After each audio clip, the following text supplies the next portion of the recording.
Hi, guys. Thank you for joining this episode of Patriot Strong. I am honored to be sitting down with Dr. Jennifer Taylor here. You guys are in for a treat today because she is going to tell you a secret about your health that you never knew you needed to know. So, Jennifer, thank you for sitting down with me tonight. It is an honor, and I am so thankful that you were taking the time. So, can you tell my audience just a little bit about yourself?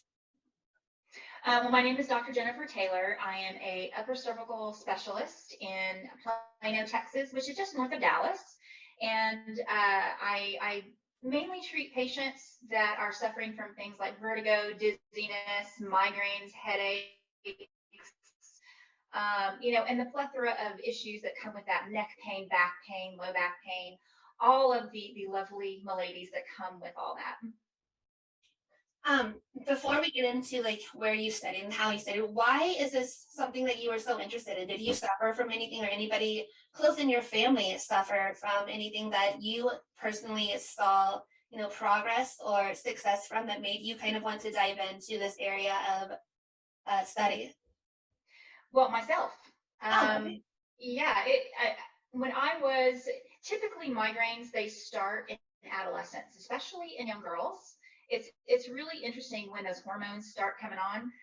It starts creating an inflammatory response.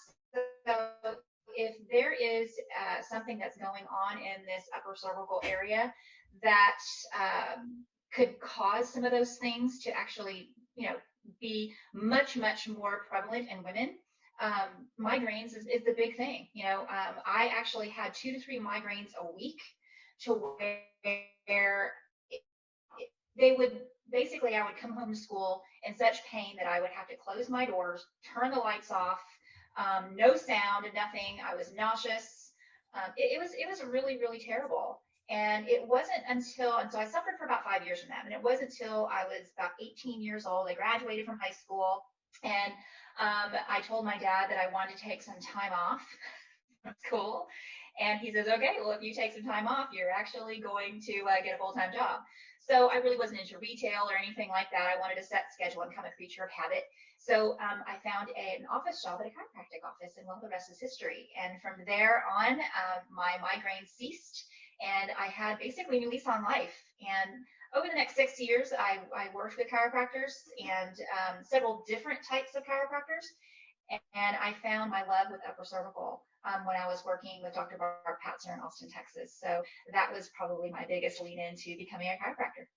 That's awesome. And I know we spoke before we started recording. I have seen so many of the adjustment videos that people come in to a chiropractor because they have a laundry list of ailments.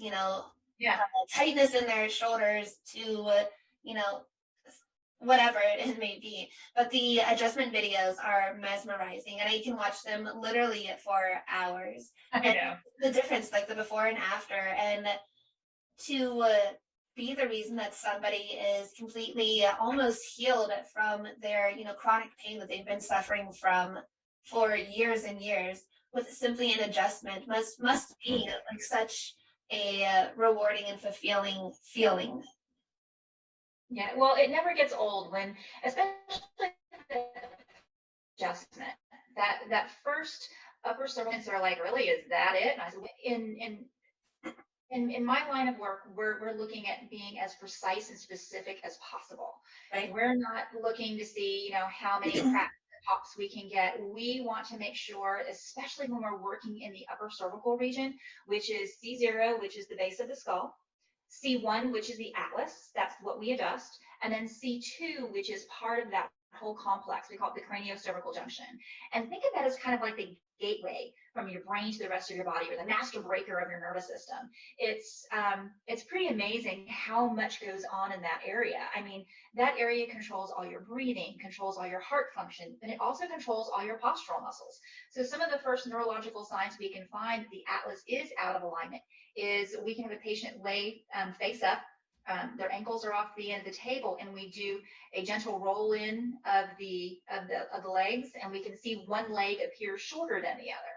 Now, it's very rare actually to find somebody with an anatomical short leg that doesn't know about it. A lot of times it's found in infancy, things like that. or a hip replacement or knee replacement, something like that that would cause that. So we do take that into account, but that's rare that we actually find a significant short leg, like a half to an inch difference.